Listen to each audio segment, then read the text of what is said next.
Muthuselvam முதர்மன் YouTube channel நேயர்கள் அனைவருக்கும் என்னுடைய இனிய மாலை வணக்கம்.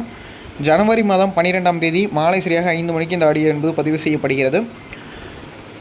ஜனவரி 1 முதல் 10ஆம் தேதி வரை தமிழகத்தில் பல்வேறு மாவட்டங்களிலும் 38 மாவட்டங்களிலும் எக்ஸஸ் சொல்லக்கூடிய மிக அதிகப்படியான ரெயின்ஃபால் என்பது பதிவாகியிருக்கிறது. இதுவும் வரலாற்றில் குறிப்பிடத்தக்கக்கூடிய ஜனவரி மாத குளிர்கால மழையாக பதிவாகியிருக்கிறது.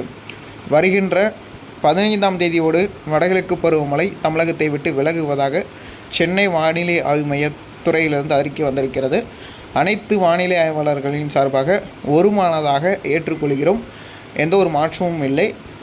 வானிலை மையம் சொல்லக்கூடிய தகவல்களை பின்பற்றுவோம். அதாவது என்னென்னா அவங்க 15ஆம் தேதி சொல்கிறாங்க. 15ஆம் தேதிக்கு மேலே சிஸ்டங்கள் வந்து பெரிய அளவுக்கு இம்பேக்ட் கொடுத்து வரல. முன்னாடி வந்த நிகழ்வு பின்னாடி நோக்கி பேக் எடுத்து போய் நம்மளுக்கு 20 மற்றும் 21, 19 3 நாட்கள் லேசான மழை, நனைக்கும் மழை, விவசாயிகளுக்கு அறுவடைக்கு விட்டு விட்டு பெய்யக்கூடிய மழையாக இருக்க போகிறது. அதையும் திட்டமிட்டு அறிக்கை கொடுக்கலாம்.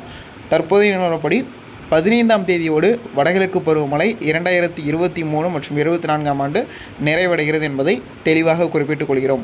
இந்த ஆண்டு கோடை மழை மிக சிறப்பாக இருக்கும். அதிகமான வெப்பநிலை தாக்கங்கள் இருக்க போகிறது.